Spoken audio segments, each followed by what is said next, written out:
morning, everyone. Thank you for joining us for today's webinar. We will wait 1 minute while everyone gets dialed in, and then we will get started.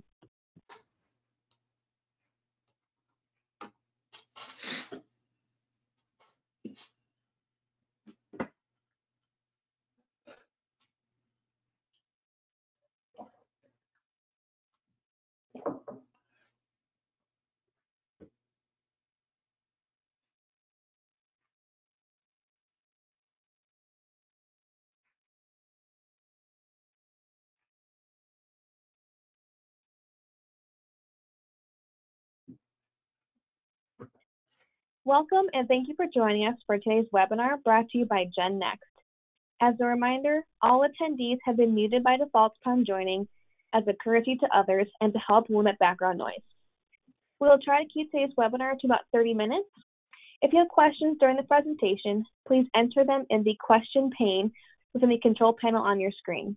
We will try to address all questions as they arise. If time does not allow us to get to your question, or if it may be easily addressed offline, we will follow up with you after the webinar. And with that, Justine, let's pass the mic to you to introduce today's presentation. Good morning. I'm Justine Sfortunis, Director of Program Management and Business Analytics at Meritor and Vice Chairman of GenNext. GenNext is an organization whose core goal is to educate, mentor, and recruit the next generation of heavy-duty independent aftermarket leaders. This year, Commercial Vehicle System Solutions, CVSN, and GenNext joined forces to bolster the value proposition presented to you as the industry's leading trade association. We are thrilled to have this partnership in place, and over the next few years, you should expect to see CVSN, GenNext introduce some new and exciting programs and services for you and your companies. Here are some examples. Last April, CVSN and GenNext held our annual Distributor Training Expo, DTE. This fourth annual event, held at the Hyatt Regency in Atlanta, welcomed 200 inside and outside sales associates from more than 50 independent distribution businesses across the U.S. and Canada for more than 16 hours of intensive hands-on classroom training. This year, we moved DTE from April to August. Please join us for our 5th DTE in August from the 21st to the 23rd in Atlanta. More details can be found by selecting the link on the GenNext homepage. In addition, at HGAW, GenNext has helped bring an influx of Northwood students into the industry through the HGAW Student Internship Program. Please send an email to info@genxhd.com if you want to sponsor your own student in the future. And then finally, our quarterly education series. Our webinar series focuses on issues specific to the next generation of leaders. Our full schedule of events and networking opportunities can be found on our website. GenNext is pushing deeper into your organizations to help bring out new leaders, and we encourage you to sign up for all your employees, regardless of age, to participate in our events and activities. Individual membership with GenNext is free to all employees of CVSN member and associate companies. All they got to do is sign up online at www.genxhd.com. Today, we are presenting our first quarter education webinar regarding aftertreatment systems presented by Sebastian Hood of Dinex Emissions.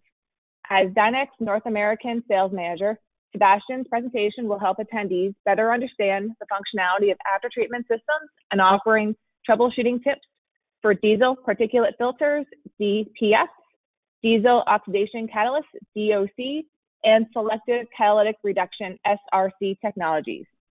Sebastian brings over 6 years of aftermarket emission parts experience and a deep knowledge in aftertreatment components. He has been dedicated to helping others understand and troubleshoot the aftertreatment system. At this time, I'm going to turn it over to Sebastian. Thanks, Sebastian, for joining us today. Thank you. So good morning, everyone. I hope everyone's staying safe. I just wanted to thank everyone for taking the time to join me today, as well as GenNext for the invitation to present. So today I will be going through a quick overview of the aftertreatment components and the troubleshooting. This is generally a 90-minute presentation, which I've reduced to 30 minutes. So I'll be skipping out on a lot of information, but I'm going to try to summarize it as best as I can. But if you are interested in getting the full version, you can definitely contact myself or your GenNext representative, and we'd be happy to help you out with that. And I do realize as well, there's a lot of participants on the call that are in the emissions industry, which I think is great. There's a lot of lack of information out there in the industry, and I feel that we can all share our knowledge and discuss the best solution to solve these issues together, and really help our customers reduce the frustration and downtime. So I'm always available to talk if at any time you want to contact me. Okay, 1 second here. There we go. Okay, so just to add a little bit of credibility, like I said, my name is Sebastian, sales manager for Dinex Emission. Dinex Emission is a manufacturer of aftermarket and OEM after treatment parts. Dinex was founded in Denmark, but we now have a global presence stretching throughout Europe, Russia, China, India, and North America as well. So all of our North American parts are manufactured in Dublin, Georgia. And our main concentration is our DPFs, DOCs, SCRs, post-treatment systems, which is piping, and a recent addition of NOx sensors, so kind of your one-stop shop. So enough of that. I will get on to what we'll cover today. We'll cover why emissions and exhaust regulations, which I think is important to understand where we came from, component overview, troubleshooting and maintenance. I will not talk about Dinex any further, and then we'll take questions throughout and at the end as well. And again, I'll try to make this within half an hour, but it may be a little bit difficult, maybe going a little bit over. So just not to assume anything, you may be aware of these acronyms here, but DOC is diesel oxidation catalyst. Some people call it scrubber or your catalytic converter. DPF is diesel particulate filter, or PM trap, which is exactly that, is there to trap the particulate matter. SCR Selective Catalyst Reduction System, which utilizes DEF, which is diesel exhaust fluid. Your EGR is exhaust gas recirculation. And sometimes I say PGM, which is precious group metals. Precious group metals is in the coating that is in the precious metal coating in DOCs and DPFs. Which is very important for the conversion and also for the temperature rise. So once again, I think it's important to know where we came from, and one of the reasons for that is because, as you know, there's a lot of negativity surrounding new after treatment components. Everywhere I go, people are complaining, and it's reduced horsepower, reduced fuel economy. There's increased downtime, expensive replacement components. And you know what? These are all accurate. But however, we must remind ourselves, what are we doing? Why are we doing this? And at the end of the day, we're thinking about our health, the environment we live in, and also the future of our children. And I know it's a little corny, but at the end of the day, this is very, very true. And especially, the crisis we're going through right now, I think we understand how important it is to watch the environment that we live in and for our health. And with this, with the DOC, DPF, SCR all together, we're almost able to eliminate at 100% all the particulate matter, which is basically bad for the lungs, for the air we breathe. Hydrocarbons, which is a main component that causes cancer. And also nitric oxides, which is basically for the environment, causes smog, and also acid rain. So by eliminating that, we're actually helping the environment significantly. So I think a lot of us kind of look at the after treatment system to say, hey, 2007 was really when we started having issues where we have these DPFs on our trucks now. But actually regulations have been around for a long time, way prior to that, even in the 70s. And what they've had is they basically had parameters where, every year the particulate matter levels, the hydrocarbon levels, and the NOx levels got more strict every single year. But in 2004, it came to a point where the NOx regulations were strict enough where we could not reduce the NOx just by engine components. So what we were forced to do is add the EGR, which basically is there to reduce NOx. in 07, particulate matter levels got to a point where, again, tweaking the engine just did not work. So again, we had to add the DPF in conjunction with the DOC. So your 07 application, you have the DOC and the DPF. And as you went on in 2010, and that's why we call it the EPA 10 configuration, you have your DOC, your DPF, and now you have an addition of an SCR. And the reason for that is because the EGR was not able to lower the NOx to a point where it could meet regulations. So the SCR is responsible for lowering your NOx.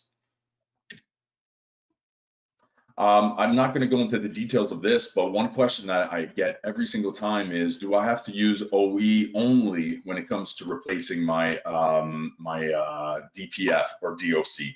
And the answer is, in California, yes. Everywhere else, no. So basically the EPA, and we've been in contact with the EPA, and in summary, these parts are legal to use as long as the manufacturer has shown that they are functionally identical to the part that they were replacing, and that they do not increase emissions. So that alone is basically saying you can use aftermarket parts as long as it's an equivalent to the OE. What they're trying to catch is delete kits. And to try to convert your truck into a truck that does not have a DPF. And those trucks and delete kits will get fined significantly. So that's a little bit about the overview on the how we got to where we are today. Now I'll go through the understanding of the components a little bit further. So this is just a picture of your engine, and as you'll see here, this is a visual of the exhaust circulation through your engine. So the exhaust generally passes through the EGR and your turbo, which are very close to the DOC and the DPF. So your 07 application, you'll have all of what you see, including the DOC and the DPF.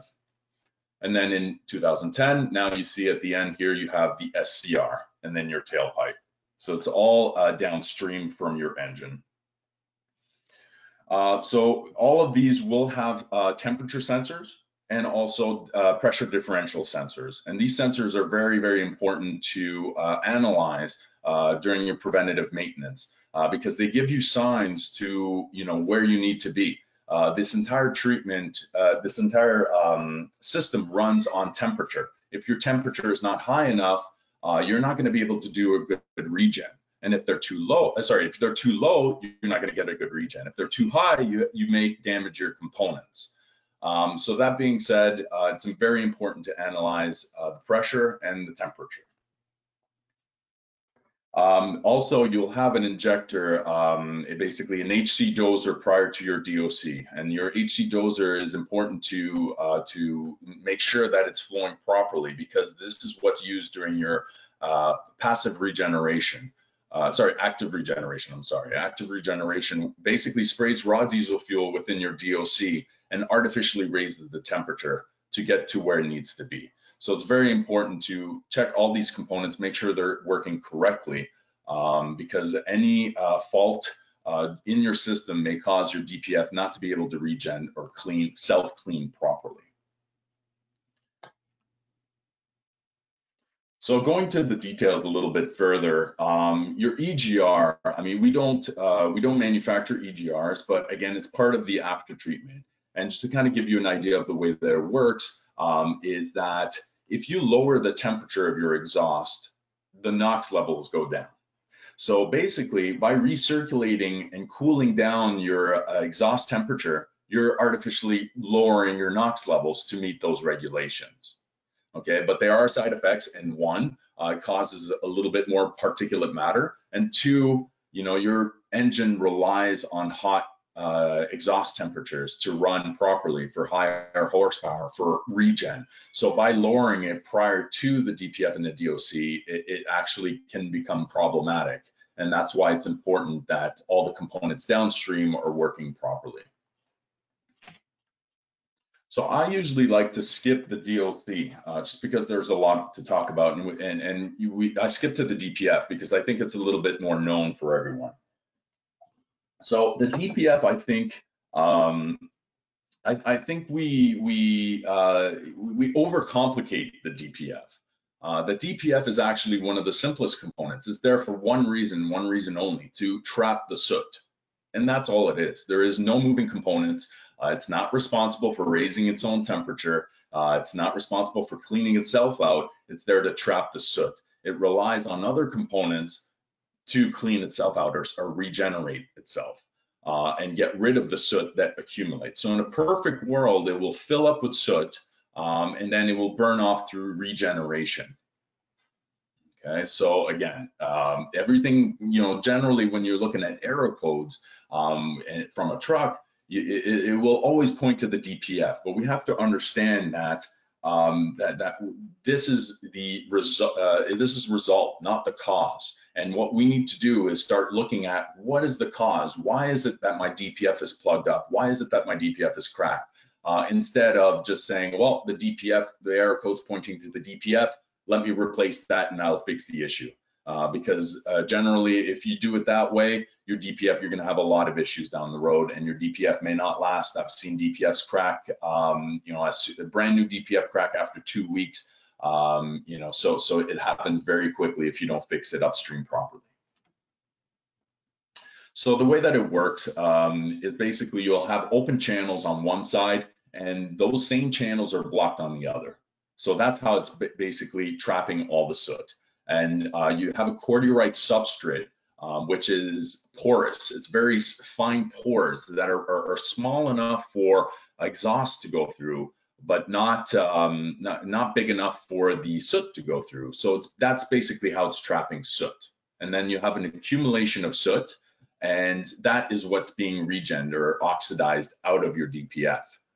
Okay, and it's important to understand also that there is a difference. And when you're cleaning your DPF, meaning taking it off the truck and getting it clean at a cleaning facility, you're not actually cleaning the soot out. Okay, and what happens is when your soot is getting burnt off, what's going to be left over is an ash, and an ash is a byproduct of oil consumption. This ash cannot be burnt off, so this is what you're getting rid of. So by putting it in the oven and basically loosening up that ash and then blowing it out, this is basically what they're getting rid of, not the actual soot.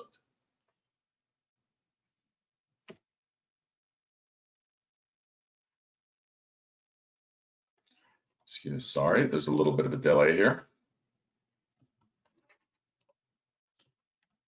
Just give it 1 second there. Okay, I'll probably skip a few slides. That's okay. Yeah, I'm gonna take control for 1 second, see what I can do here. Okay, if you want to move on to the next slide. Is that better? I'm not seeing anything on my end, but. All right, sorry about that, everybody. 1 second, please.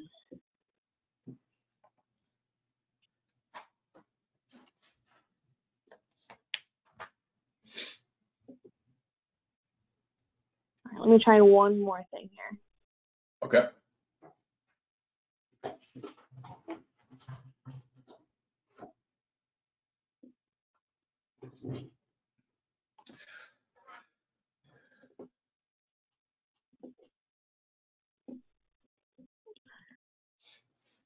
Alrighty. There we go. Perfect.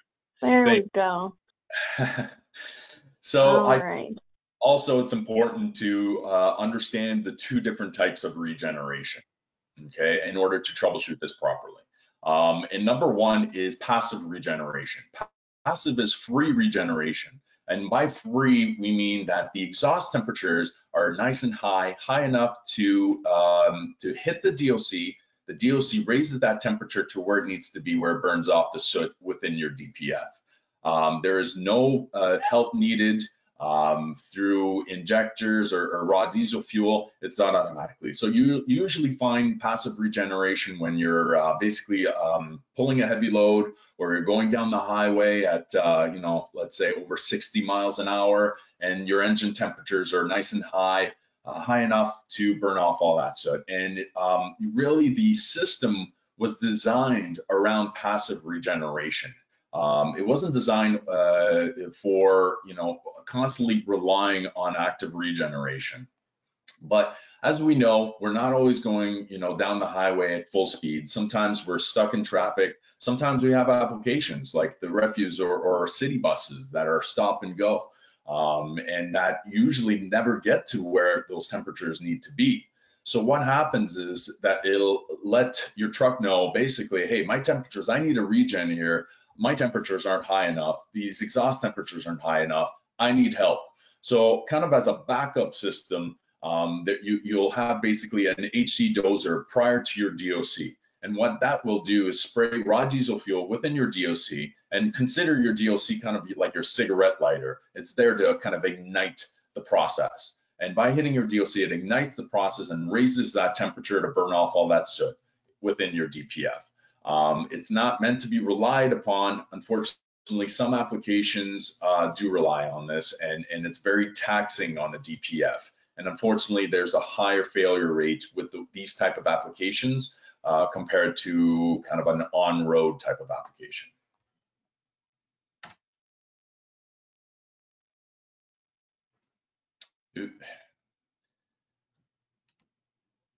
Give it one more click, Sebastian. One more? Yeah. There we go. Aha, there we go. Okay, so I'm going to move on to the DOC. Okay, this part is the most misunderstood part, I would say, from in my coming on 7 years that I've been in the industry. There's a lot of understanding now compared to what there was before, and we can see it just based on sales. Before, we used to, let's say, sell 10 DPFs for every 1 DOC. Now we're selling maybe 10 DPFs for every 5 to 6 DOC. So people are starting to understand the importance of a DOC. And just to kind of give you an idea, it's not there to trap anything. It's not there to trap any soot. If I took this and put a flashlight through it, it would shine right through. If I did that with the DPF, nothing would come through. So that kind of gives you an idea. It's there for the chemical conversion. It's there for basically to reducing hydrocarbons. But from what you would care about would be, or the main thing you would care about on the troubleshooting side, is that this is the main component that raises the temperature to burn off all that soot in your DPF. Okay, and if you're going to take anything from today's presentation, I would look at that.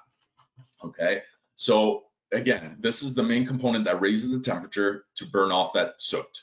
If your DOC is not functioning properly, and there are many things that can basically poison it, and there's precious group metals, so PGMs on it, and these PGMs can actually be poisoned if in contact with oil or coolant. Okay, and so if you have a coolant leak or an EGR failure, or you have a turbo failure, and it's basically you have oil or coolant going downstream, it could potentially poison your DOC and it will become inactive. So what will happen is that you can have active regeneration or passive regeneration, and that temperature will never get to where it needs to be. So what will happen is that DPF will need regen, but it'll never get to the temperature that it needs to be, won't burn off the soot, and then you're going to have a lot of issues. And then again, your error code is going to be pointing at your DPF saying, hey, your DPF's clogged up, and we're not all going to point at the DPF and say, hey, we have a bad DPF here, we need to replace it. When in essence, it was the DOC the entire time. So again, it's important to look at all the upstream components, okay? So again, it's really important to troubleshoot, and sometimes it can get face plugged as well. If it's face plugged, like I said before, it's a flow through device. The exhaust is supposed to go right through. If it's face plugged, that's a sign that you're having some issues upstream. It could be injector issues upstream. So fix your issues, your injectors upstream, fix what you need, and then check your DOC, okay, and make sure. So you can clean your DOC, and I see this a lot, people sending out their DOCs to get cleaned, and when they get it back, it looks brand new.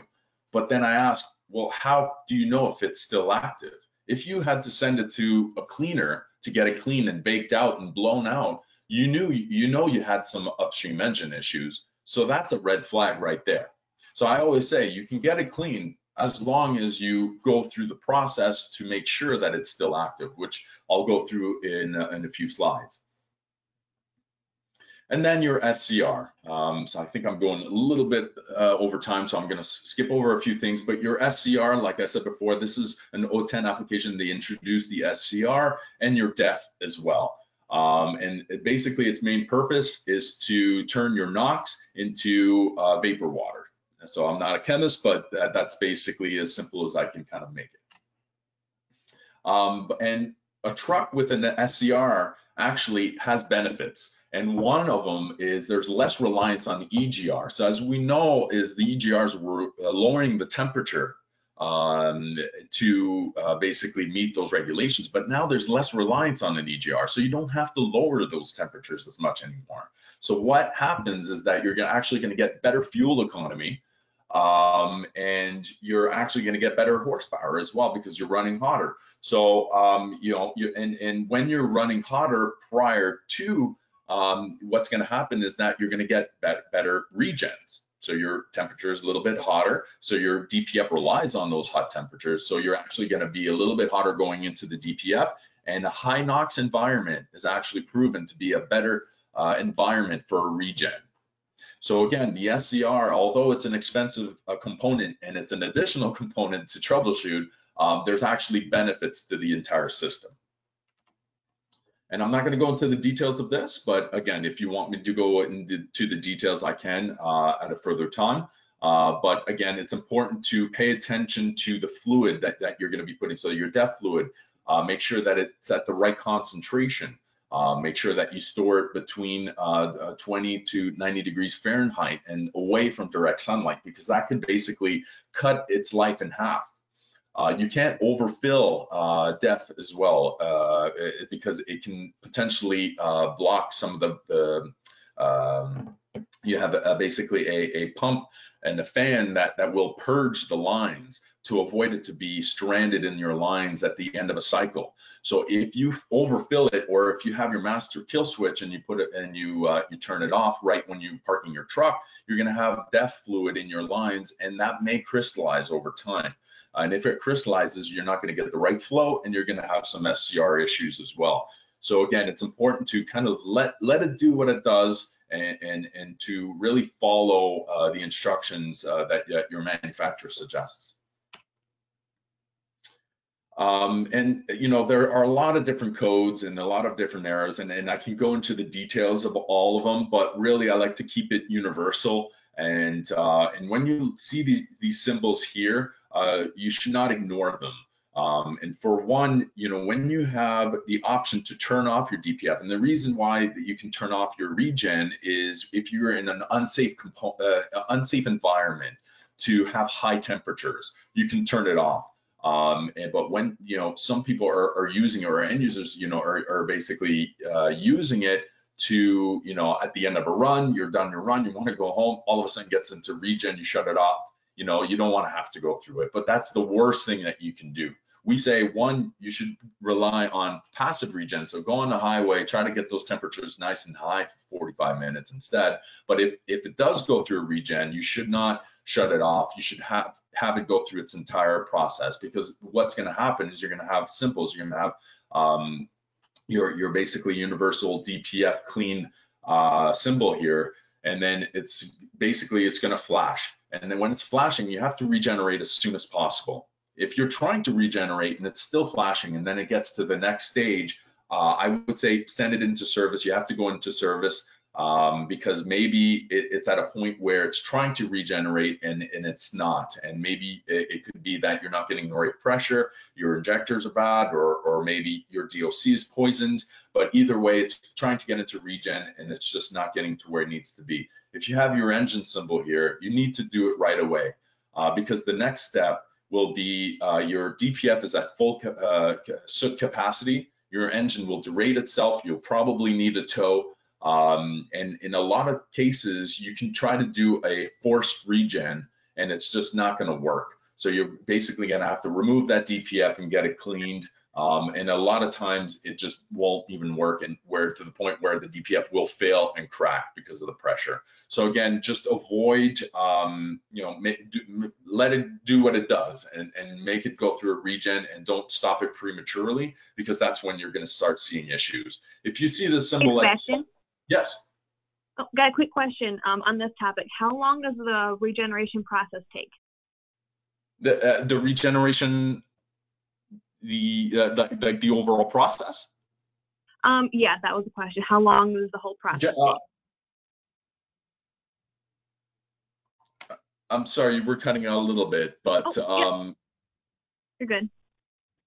okay, so basically, I mean, a regen, and I'm not sure I heard the question because you were cutting out, but the regen should typically take 45 minutes or so. And again, if you see a sign of frequent regen, and we'll talk about that on the next slide, but a frequent regen usually is a sign that you're having issues with your regen. But generally should take about 45 minutes or so. Cool, thank you. I'm not going to get into too much detail here, but again, we talked a bit about it before. You need to clean your regen, clean your DPF, because again, the regen will not burn off all that ash accumulation. And over time, your cell is going to fill up with ash.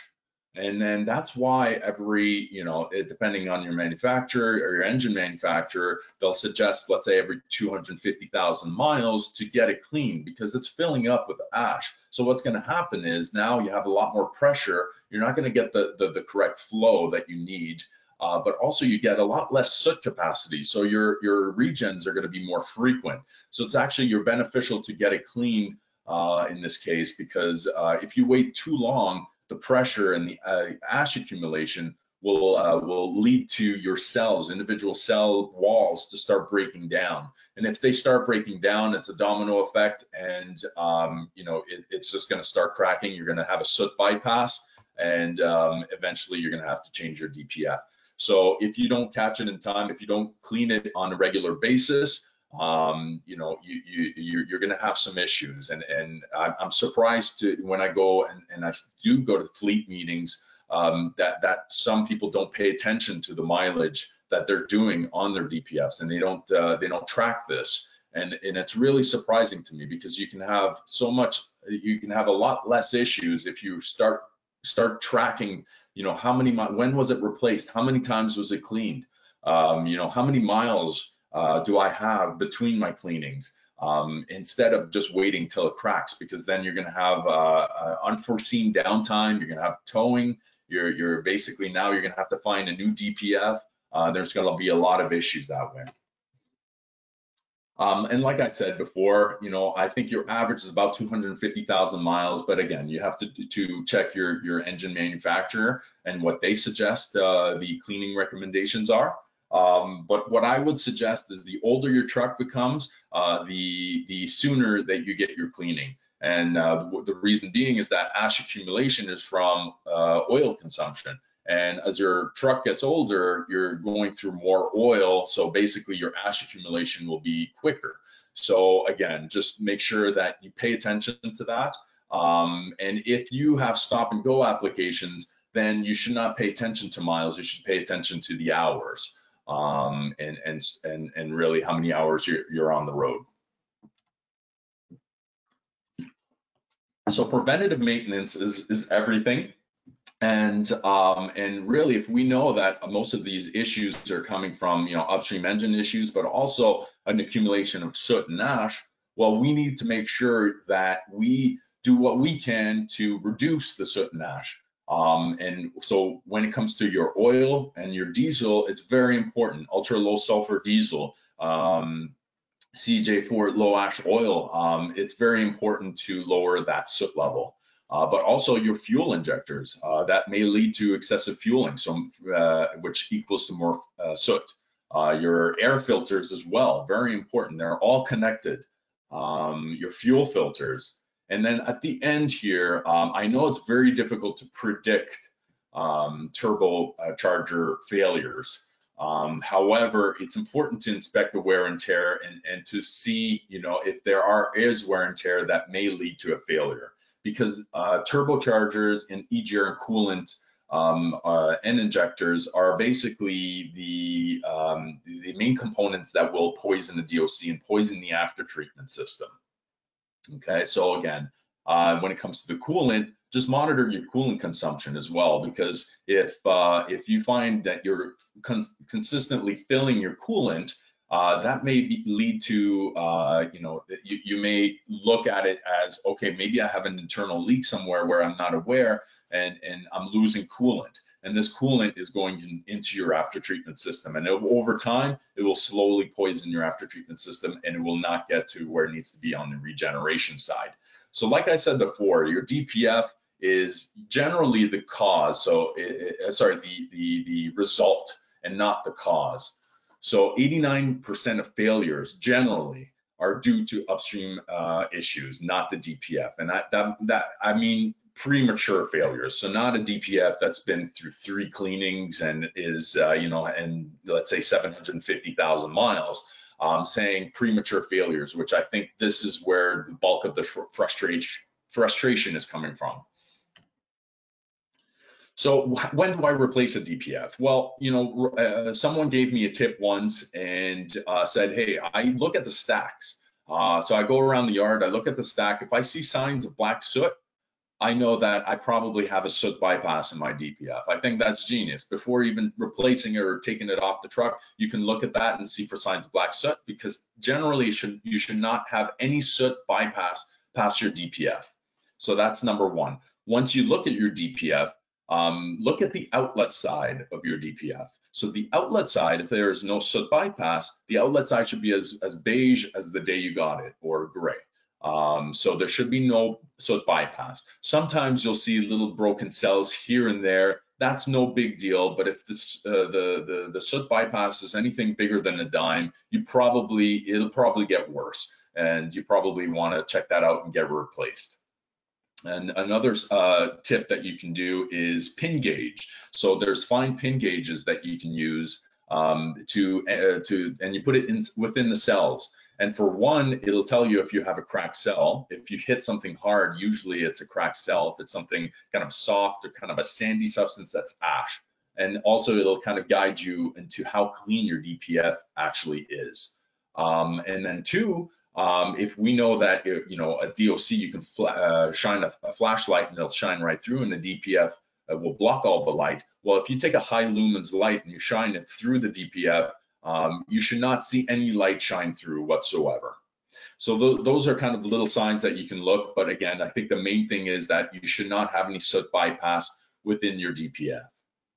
Okay, and then your DOC, like I said before, if it's oil soaked or coolant soaked, and you have to get it clean, I would say replace it, because you're not gonna get to where it needs to be. You're not gonna get full performance. It's not gonna raise the temperature properly. What I always say, if you're gonna do it and you want to save some money and you want to get it cleaned, then now you're responsible for babysitting your DOC and babysitting your after treatment system. Okay, so I think through all of this, you're probably asking yourself, well, how do I tell if my DOC is still good or if it's bad or if it needs to be replaced? And remember, we're talking about pressure sensors and temperature sensors. Well, this is a great sign. So basically, if you've had a turbo failure, coolant leak, and now you send your DOC to get clean and now you reinstall it, the first thing you want to do is you want to put it into a forced regen, okay? And then you want to look at your inlet temperature, and your exhaust temperature going into a DOC should be on average about 500 degrees Fahrenheit, 500, 600 degrees Fahrenheit. On the outlet side, should raise up to over 1,000 degrees, less than about 1,200. But again, you should have a nice 500 degree temperature rise from your inlet side of your DOC to your outlet side. Okay, so this is step number one. This is basically telling you that my DOC is still active, and that it will still be able to regenerate on an active regeneration, because you forced it, you sprayed raw diesel fuel in there, and it was able to raise the temperature. However, a DOC can also be active, but slowly failing, slowly getting poisoned. Okay, and this is the most complicated part of all this. Okay, so your first step is you do put into force regen, you check the temperature rise, make sure, yes, I have that temperature rise, I'm good to go. But the second step is when your DOC is on its way out, the first thing that will no longer be able to be done is your passive regen. Meaning I'm going to be going down on the road, my exhaust temperatures are going to be nice and high, hitting that DOC, and you still don't have an increase in temperature. Okay, so what's going to happen is now it's going to say, hey, wait a minute, I'm on the highway, my exhaust temperatures are nice and high, but I'm still not getting to where I need to be. I'm going to go into active regen, and then your active regen is going to go. So what you're going to see is now you're going to see a frequency of your active regens going up, right? So when people come in and say, hey, my active regens are nonstop compared to before, well, that could be a sign that your DOC is on its way out. If you catch this in time, you can change your DOC and salvage your DPF, because the next step is you're going to go through active regen after active regen, and then to the point where active regen won't even work anymore and your DPF is going to fail. So again, it's important to look at the frequency of active regens to properly diagnose your after treatment system. And again, if you're going to replace your DPF, check that your DOC is where it needs to be. If you're replacing your DOC, make sure, okay, why was it poisoned? Why is it not working? It's got to be something upstream. So did I have a turbo failure? Did I have a coolant leak?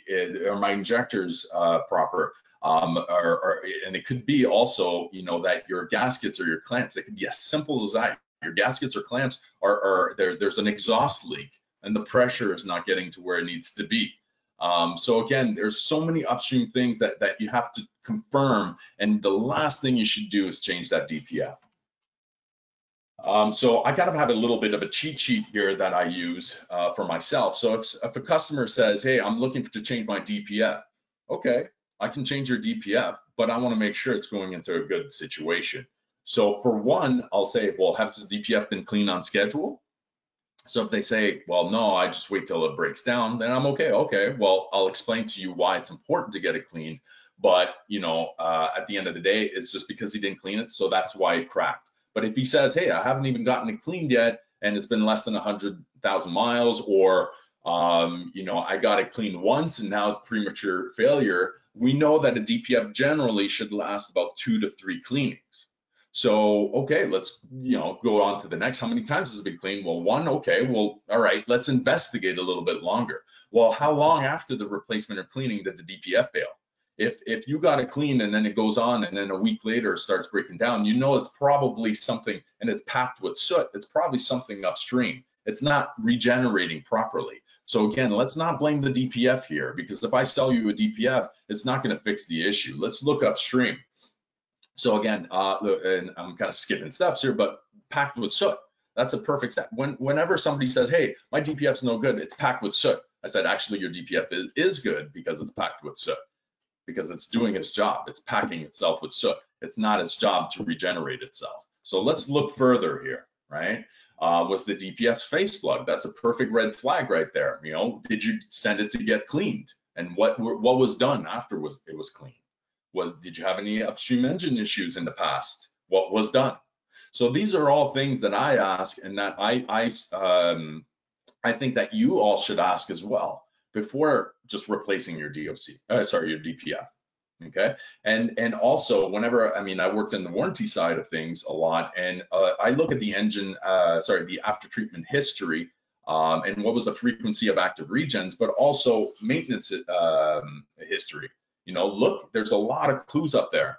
And if there were certain things that were replaced, may lead to exactly what the issue is. So please, you know, look at the history. And I always say, you know, when people send me, okay, well, here's maintenance records. Well, no, I want them prior to when my DPF was installed. Let's look 3 months prior. Let's see what's happening here. And every time you can usually put it together and figure out exactly what's happening. So again, you know, we have to stop pointing at the DPF and look at the underlying issues here.